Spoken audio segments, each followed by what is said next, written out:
பண்ண போகிறோம். அது என்ன இது ஜூஸ் பேர் ஏபிடி ஜூஸ். APD juice. ஆமாம், அதுதான்.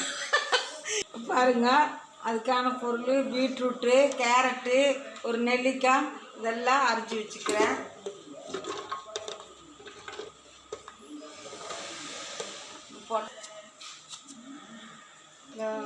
அதுக்கு ஒரு ஆப்பிள் இது கட் பண்ணி போகிறோம். எல்லாம் வடிகட்டுறதுனால தோலோடவே போயிட்டுருக்கலாம். ஆப்பிள், அதுக்கான ஐஸ் குட்டி,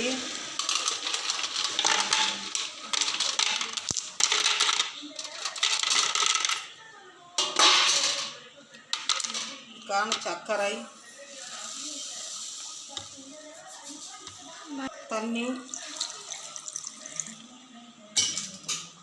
கொஞ்சமாக பால்,